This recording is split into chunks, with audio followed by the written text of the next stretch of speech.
Ya, chiquillas, vamos a iniciar ahora, o sea, vamos a continuar con el tema que habíamos estado viendo.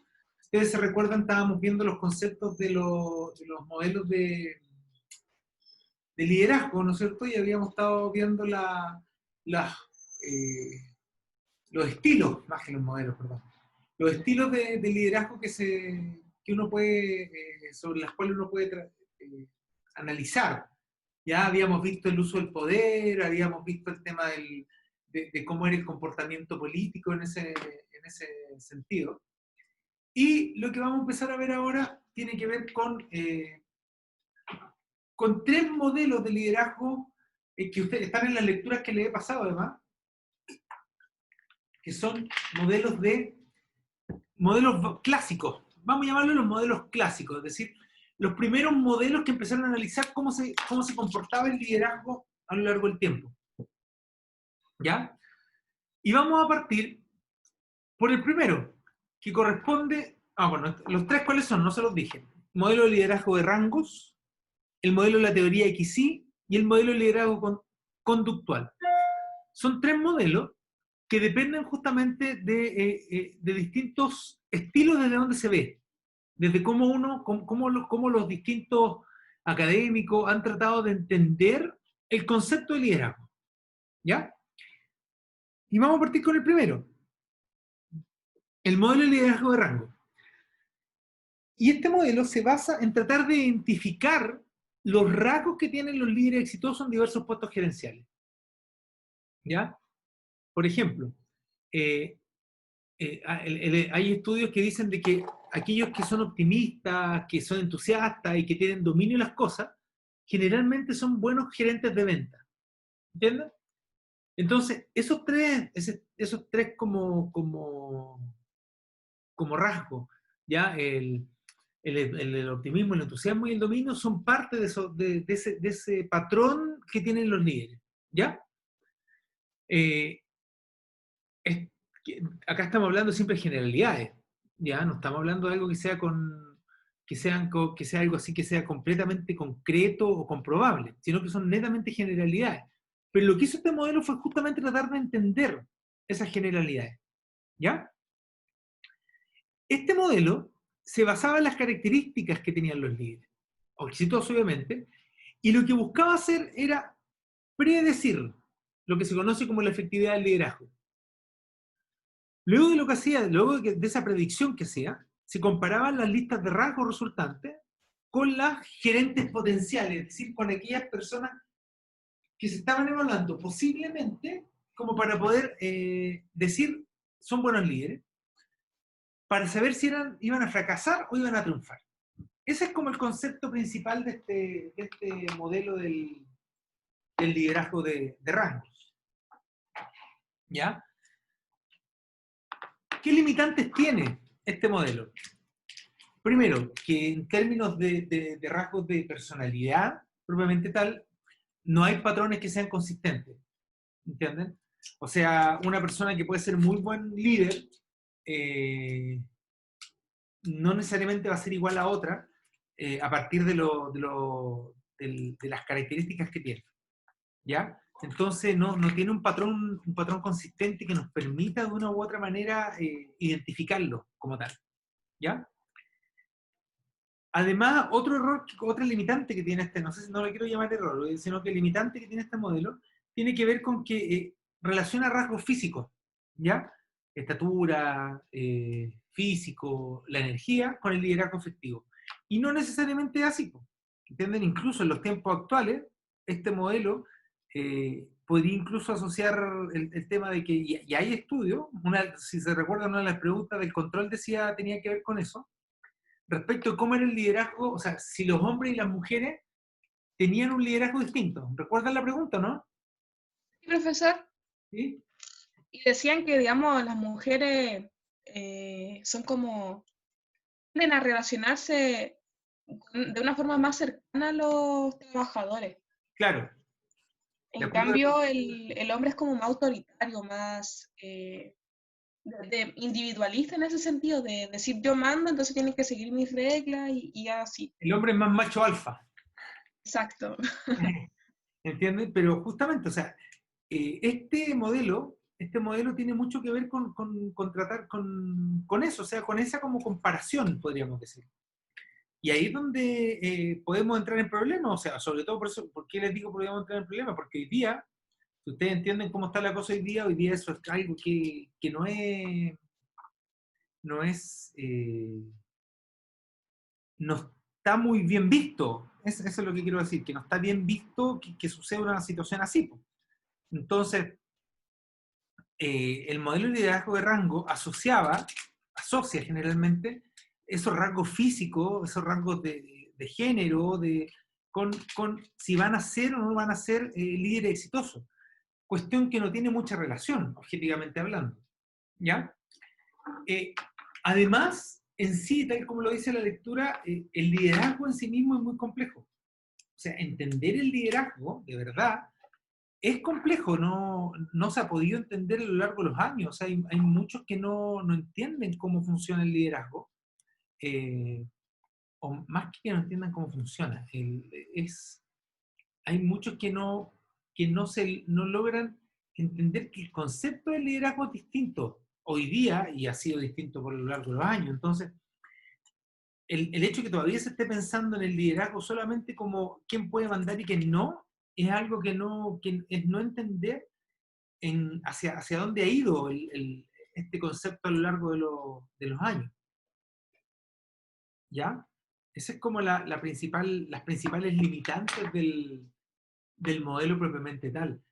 Todos estos factores muchas veces están relacionados con factores que son situacionales y que a su vez tienen impacto que es significativo en la efectividad de los gerentes. ¿Entienden? El segundo modelo, bueno, los rasgos claves que consideraba este modelo, me había olvidado. Primero, asocia la inteligencia, asocia la madurez y el ámbito en el cual se desenvuelve, asocia su impulso hacia los logros, es decir, qué tan orientado al cumplimiento de los logros es el líder, y también asocia con su grado de integridad como persona, que eso es fundamental, o sea, y ahí eso fue el modelo de liderazgo de rango fue de los primeros que empezó a hablar del concepto ético. Profesor, eh, en el paper que yo leí salía que otros rasgos eran como la altura, cosas así, ¿También? pero después se dio a conocer que no, ¿cierto? Por eso le digo que esa era una de las limitantes de este modelo en ese sentido. O sea, se asociaba al concepto como dice usted, de la altura, de si eran rubios, si eran morenos, a conceptos que hoy día no son, podríamos decir, como, no sé si bien vistos, no quiero usar la palabra bien visto. Quiero decir No, porque ahora yo creo que lo que importa es como la forma de reaccionar a situaciones en las que un jefe debería liderar bien. claro, No básicamente a cómo luzca o obviamente hay una importancia de cómo se relacione con las demás personas para generar como esa postura, ese lugar que tú tienes en la empresa. claro. Pero más allá de ya decir, no sabes que tú por ser moreno, creo que no vas a liderar bien, por razón. No, no, obviamente no va a ser bien visto, se ve la discriminación de igual forma. Es que esa es la palabra. Yo creo que no la encontraba nomás, pero claramente hay un concepto asociado al liderazgo de rango que tiene que ver con la discriminación. ¿Entienden? Es un concepto que tiene que ver con que, por ejemplo, nosotros, porque no somos de cierto sector o porque no tenemos ciertas características, quizás nunca vamos a lograr acceder a ciertos puestos de importancia. Y esa es Claro, una onda. realidad quizá, pero que es una realidad que está oculta. Nunca se ha explicitado como tal. ¿Me explico? Profesor. Ya. Y ese es el modelo de liderazgo de rango, sus principales consideraciones, podríamos decir. Segundo modelo, el nunca bien ponderado modelo de la teoría XY.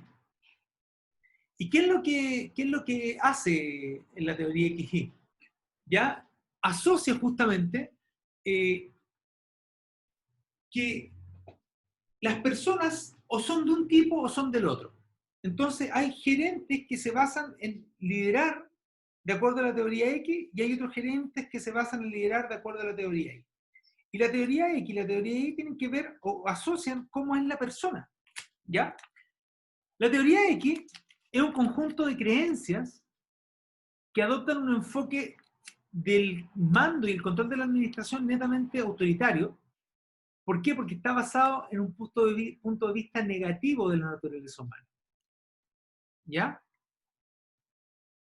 Consideran, los gerentes de la teoría X consideran que la administración es un proceso que netamente implica dirigir, controlar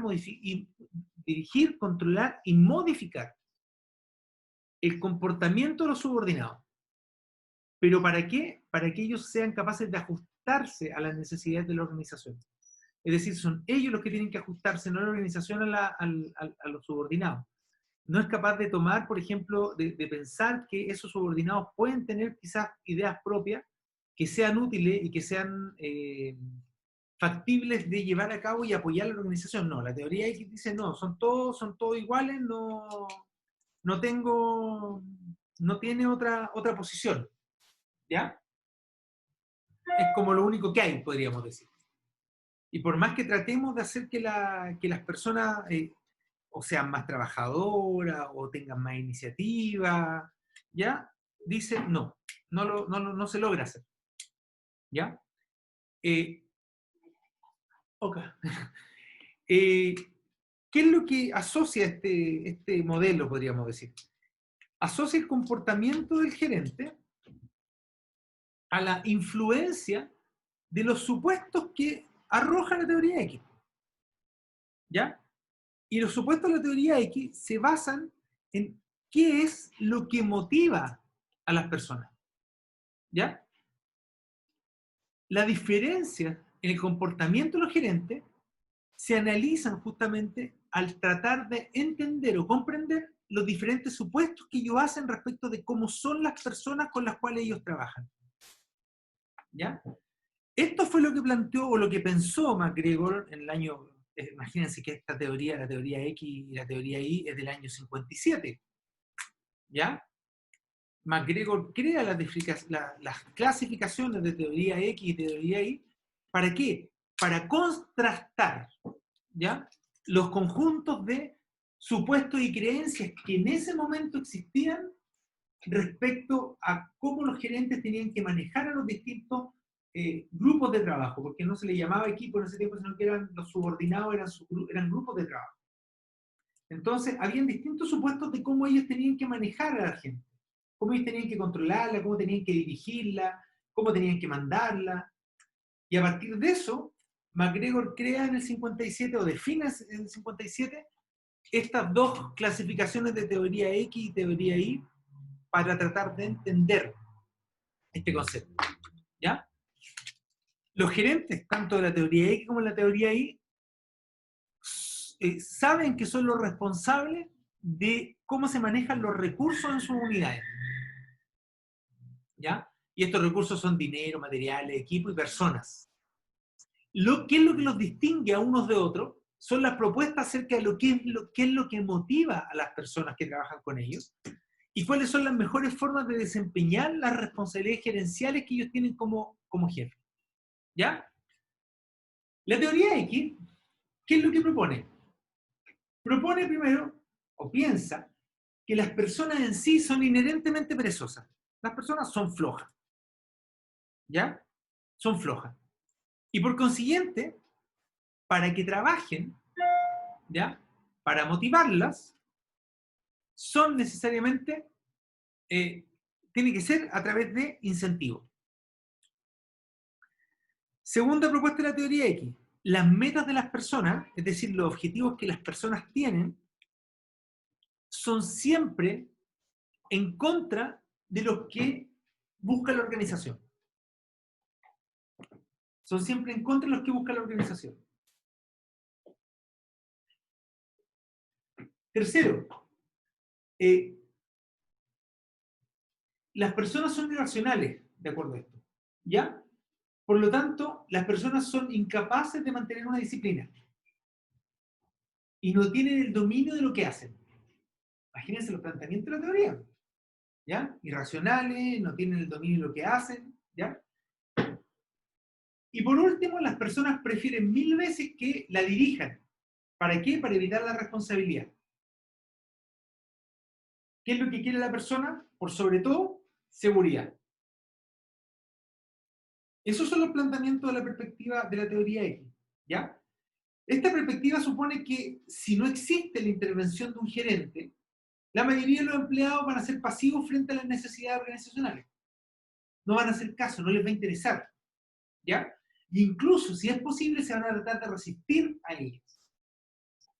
Por lo tanto, la tarea del gerente de la teoría X es necesariamente persuadir, recompensar y castigar a los empleados, controlando de manera rígida su actividad. Es un planteamiento, el planteamiento principal que tiene la teoría X como tal.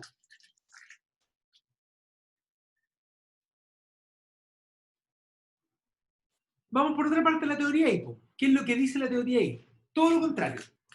La teoría Y, plantea MacGregor, son las creencias que adoptan un enfoque de liderazgo y empowerment, es decir, de empoderamiento a la administración, basado siempre en un punto de vista positivo de la naturaleza humana.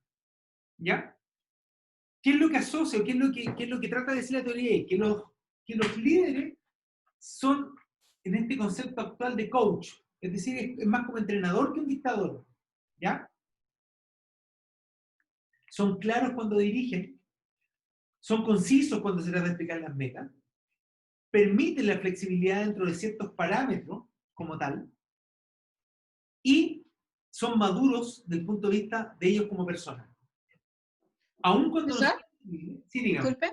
Haciéndose como una diferencia es que los de la teoría X son como más autoritarios y los de la teoría Y son más ¿cómo es el concepto que voy a utilizar? Los de la teoría X podríamos decir que son más transaccionales y los de la teoría Y son más transformacionales. Ah, ya. Gracias. Y lo asociamos a los puntos que habíamos estado viendo. Entonces, me perdí. Ah, ya.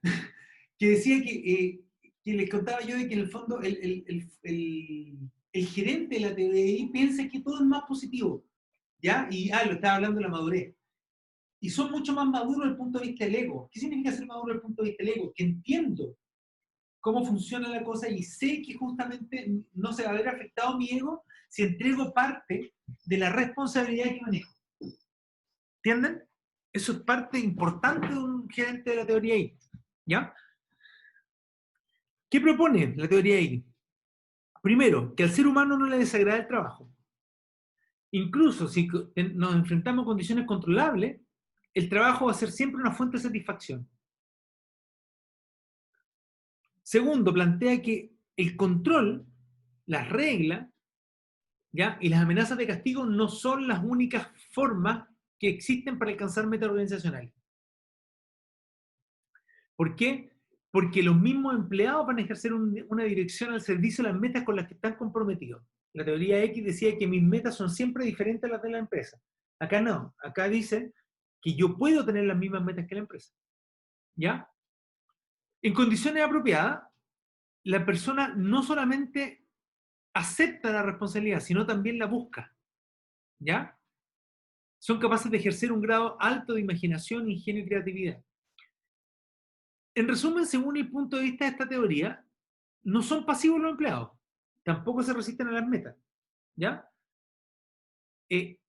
Existe para ellos motivación, tienen potencial para desarrollarse, tienen capacidad de asumir responsabilidades y además tienen la disposición favorable para dirigir el comportamiento hacia las metas organizacionales. Van a estar siempre presentes los empleados, ¿ya? La responsabilidad de los gerentes es hacer que a los empleados les sea posible reconocer y desarrollar esas características. ¿Qué diferencia tiene entonces con la teoría X? Que la teoría X, que al gerente de la teoría X lo que quiere hacer es tener el control de sus subordinados. Y los de la teoría Y confían en el dominio de esos mismos subordinados sobre sí mismos y ser capaces de tener un tipo de dirección automática entre ellos. ¿Se entiende el concepto, no?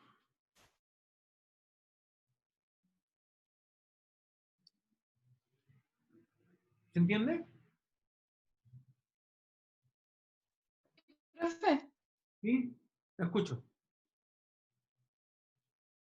Dígame. sí, profesor. Se entendió, ya. Vamos. Vamos al tercer modelo. El modelo de lo que se conoce como el liderazgo conductual.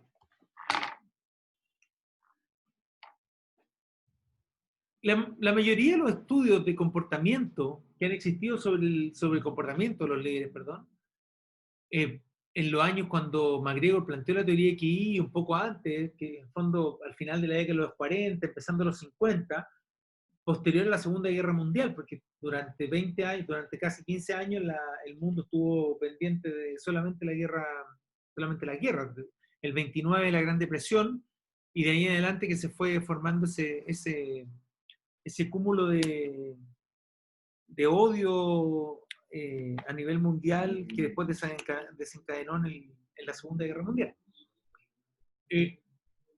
Posteriormente, al término de la Segunda Guerra Mundial, se empezó justamente a trabajar en conceptos de liderazgo, a tratar de estudiar el comportamiento de los líderes, ¿ya? Y se han desarrollado distintas investigaciones para identificar cuál es el comportamiento de los líderes que era importante para poder alcanzar las metas del equipo, ¿ya? Y en esos estudios se establecía que habían dos dimensiones centrales del comportamiento de los líderes, que son las que vamos a ver acá. Lo que se llama la consideración y la estructura inicial. ¿Ya? El modelo de liderazgo conductual se concentra en cómo los líderes hacen las cosas. ¿Ya? Hay varias versiones del modelo, casi todos los conductuales son iguales. ¿Ya? Pero la más común es aquella que los líderes que funcionan son los que ayudan a las personas y a los equipos a alcanzar las metas de dos maneras. Mediante estas dos dimensiones. Son capaces de crear relaciones centradas en las tareas con los empleados, ¿ya? Y son considerados y solidarios con los intentos que hacen los empleados para alcanzar las metas personales. ¿Cómo definimos la consideración? La consideración es el grado en que un líder establece con sus relaciones, con su subordinado, relaciones basadas en la confianza. Es decir, la consideración tiene que ver, no quiero decir que tenga que ver con la empatía, pero tiene que ver con cómo el empleado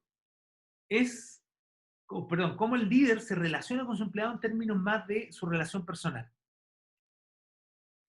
Y la estructura inicial es la relación del líder respecto al término netamente de trabajo, es decir, el grado en que el líder define y prescribe los roles que tienen los subordinados para alcanzar las metas dentro de las áreas en su área de responsabilidad.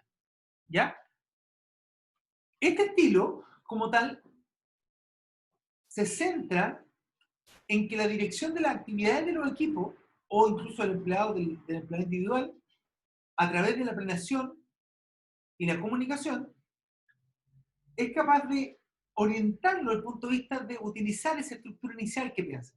¿Ya? Es capaz de establecer estándares de desempeño definidos y lo que busca es que los subordinados lo alcancen. ¿Ya? Un gerente que tiene un alto grado de estructura inicial se preocupa por desarrollar la tarea establecida, ¿ya? Entregando las instrucciones y esperando que éstas se cumplan. Por otra parte, un gerente que tiene además tiene un alto grado de consideración, ¿ya? Es un gerente que además es capaz de, con sus empleados, generar relaciones de confianza, ¿ya? Generar relaciones que permiten justamente que el ambiente en el cual se desarrolla el trabajo sea mucho mejor. ¿Ya? Y este tema de qué tan efectivo es o no la consideración inicial o la estructura inicial, tiene que ver, por ejemplo, con ese gráfico que tenemos ahí. Tenemos un cuadrante, donde tenemos niveles distintos de estructura inicial, alto o bajo, y niveles distintos de consideración. Va. Alto y bajo. Ah. ¿Por qué se me sale? No sé.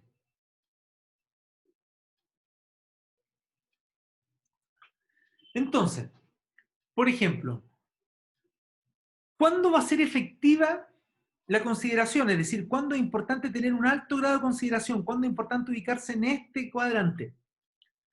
Cuando las tareas son rutinarias, cuando no hay posibilidad de satisfacción, ¿ya? Considera tener alta consideración, porque si la tarea es rutinaria, no hay mucha estructura inicial que dar, ¿entiendes? No hay posibilidad de satisfacer, de tener una satisfacción por el tema de hacer cosas nuevas. Cuando los seguidores están predispuestos a que exista el liderazgo participativo, también es importante justamente tener mayor nivel de consideración.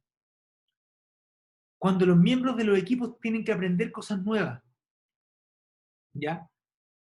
Cuando los empleados sienten que la participación en la toma de las decisiones es legítima y afecta su desempeño, es decir, ellos quieren participar. Acá es importante justamente, acá es importante mantener un alto grado de consideración. ¿Cuándo es efectiva la estructura inicial? ¿Cuándo es más efectiva estar acá en los niveles de arriba? Cuando hay un tercero que no es el líder que ejerce presión sobre los resultados. Es decir, si el líder tiene un jefe que lo está presionando por obtener resultados buenos, es bueno que el líder establezca un alto nivel de estructura inicial, establezca cómo son las tareas. Cuando las tareas son satisfactorias, cuando lo que se hace es entretenido, es bueno, le gusta, quizá no es tanta la consideración que se necesita, sino que se necesita más estructura inicial. ¿Ya? Cuando los empleados estén predispuestos a recibir psicológicamente, a recibir instrucciones. ¿Ya? Ojo, que estas dimensiones no son excluyentes entre sí. ¿Ya? Incluso se relacionan entre ellas. Hay distintos gerentes que pueden tener niveles de calificación alto, bajo, moderado, tanto en el campo de la consideración como en el campo de la estructura inicial.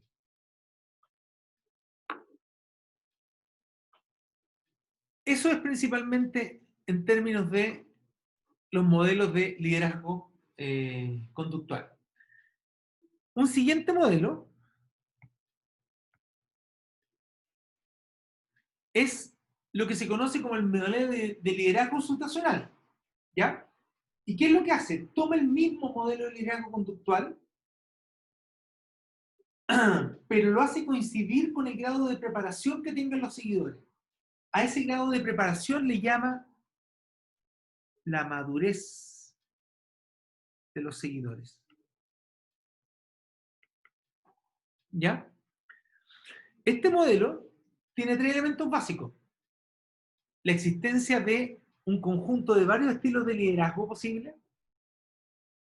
¿Cuáles son las situaciones que pueden encontrar los líderes? ¿Y cuáles son las recomendaciones respecto a los distintos estilos de liderazgo que son más efectivos en cada situación? Y este modelo también habla de la estructura inicial y habla de la consideración. Y si uno lo asocia a acciones básicas de cada una de ellas, un gerente va a tener alto nivel de estructura inicial cuando es capaz de utilizar comunicación unilateral, cuando es capaz de explicar con claridad las obligaciones, tareas que tienen que hacer los trabajadores, y decir a los seguidores qué deben hacer y cuándo, dónde y cómo hacerlo. Ese nivel tiene un alto nivel de estructura inicial. Por otra parte, si tiene un alto nivel de consideración, son capaces de utilizar la comunicación bilateral, es decir, son capaces de escuchar también, ¿ya? Y como escuchan, son capaces de alentar e involucrar a las personas en la toma de las decisiones. Y de esa manera también se preocupan de brindarles apoyo emocional.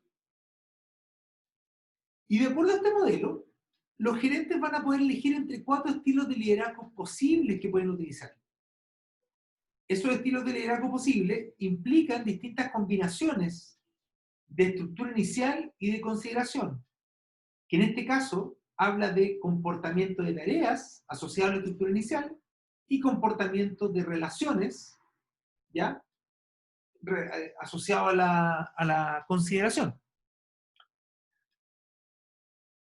El comportamiento de las tareas incluye utilizar justamente altos grados de comunicación unilateral, ¿ya? Explicando con claridad la obligación. 4 estilos posibles de liderazgo: delegador, participativo, persuasivo y directivo. Y ahí podemos ver, cuando me pasa al... Ahí. Espérenme. Quiero devolver un poco antes para explicarlo bien acá. Ah, ya, bueno, ahí va. Yo puedo ser bajo en comportamiento de tarea y bajo en comportamiento de relaciones, es decir, estoy en el cuadrante donde soy un jefe delegador. Ahora, si mis relaciones son altas, pero mi comportamiento de tarea es bajo, voy a ser un jefe participativo. Cuando tengo un alto nivel de tarea, de orientación a la tarea, y alto nivel de relaciones, soy un jefe más que nada persuasivo. Y cuando soy altamente orientado a la tarea y bajo en las relaciones, soy un jefe directivo, soy un líder directivo. ¿Ya? De acuerdo a esto, relacionamos también con lo que se llama como la contingencia situacional, el grado de madurez, ¿ya?, de los seguidores. ¿Y qué es la madurez? Es la capacidad de un seguidor para ser capaces de establecer altas metas, pero que sean alcanzables.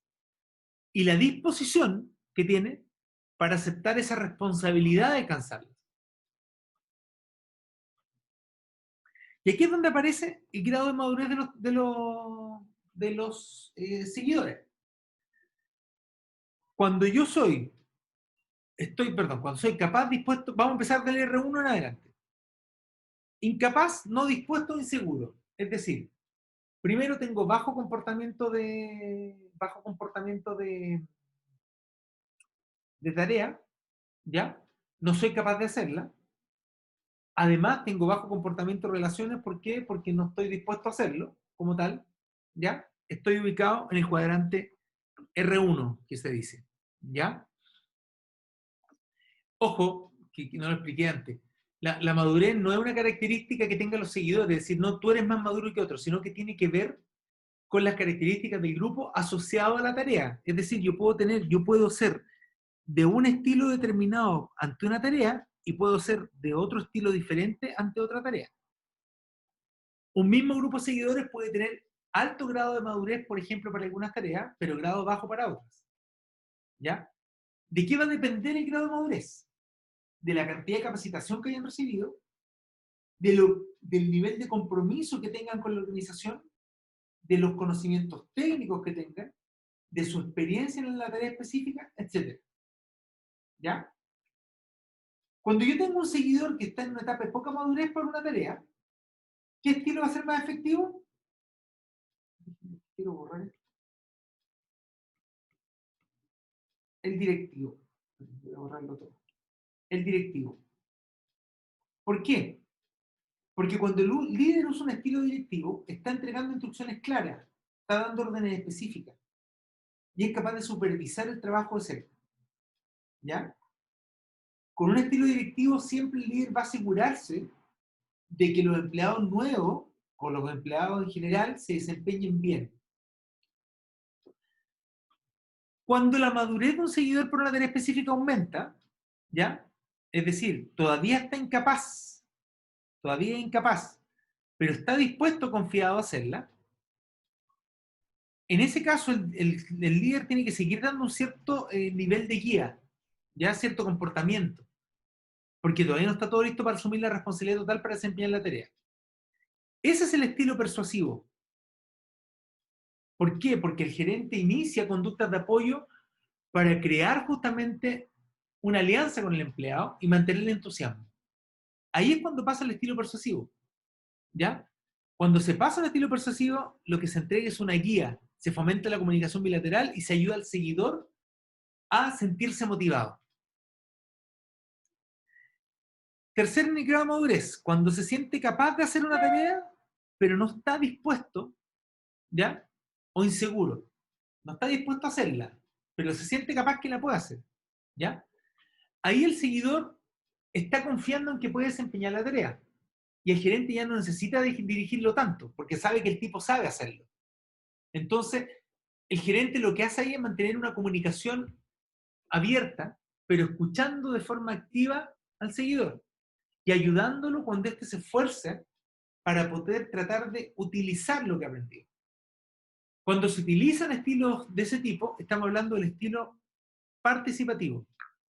¿Por qué? Porque el líder fomenta que los seguidores sean capaces de compartir ideas y facilitarse el trabajo entre sí.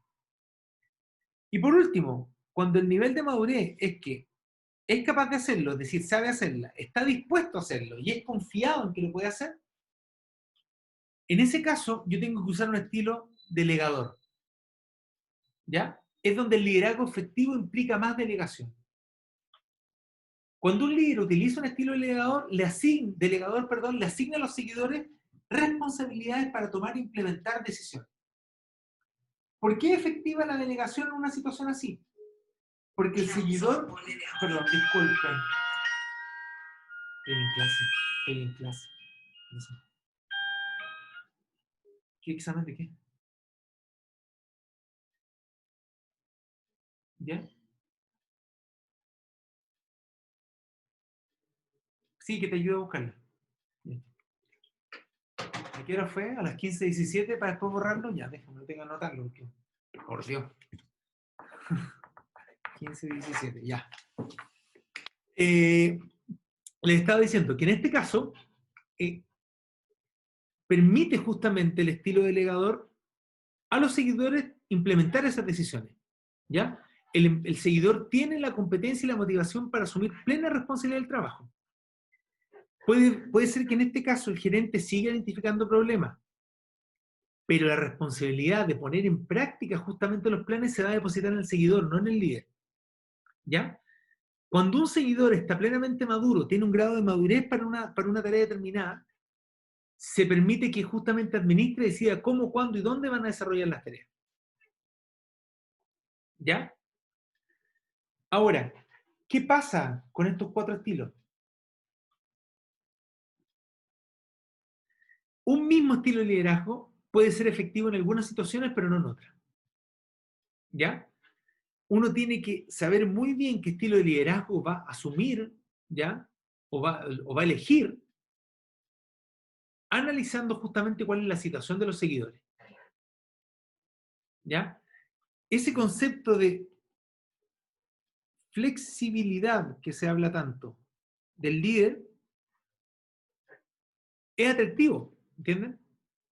Porque permite justamente que ese líder sea capaz de pasar del estilo directivo a un estilo delegador fácilmente a partir de saber cómo es el equipo de trabajo que tiene. ¿Ya? Ahora, ¿qué asume esto? Asume, como todos los otros modelos, que los gerentes tienen la capacidad de evaluar de forma exacta o no exacta, pero muy cercana a la exactitud, las situaciones e ir cambiando su estilo de liderazgo para adaptarlo a las distintas situaciones que se enfrentan. ¿Ya? Hay personas que son capaces justamente de comprender esas situaciones y los van adaptando de forma más efectiva que otros. Pero hay personas que no lo pueden hacer. ¿Entienden? Entonces, ¿qué es lo que se hace en ese caso? Se capacita el líder para tratar de identificar justamente. ¿Ya? Ese es un concepto fundamental dentro de lo que es este modelo de liderazgo situacional propiamente tal. Y por último, el modelo de liderazgo de Bloom-Yagoo, que se lo vamos a ver en la siguiente clase. ¿Es mucho más largo ese modelo? Sí, sí, es mucho más largo y es, bueno, en las lecturas que estuvimos... Oh, me salió a cortar la cabeza. Está muy abajo la cama. En las lecturas que tuvimos, que yo les subí, aparece el liderazgo Brum Yagu con otro nombre, pero es similar. ¿Ya? Hay unos autores que lo hablan de Brum Yagu y el otro lo habla de otra manera. No me acuerdo en este momento cómo es, cuál es el nombre exacto, pero va por ahí mismo. ¿Ya? Eh, estos son los modelos de liderazgo propiamente tal. Nos falta el de Brum Yagu y con eso ya terminamos el tema del estilo de liderazgo para pasar al siguiente tema que yo considero que es fundamental también, que tiene que ver con la toma de decisiones.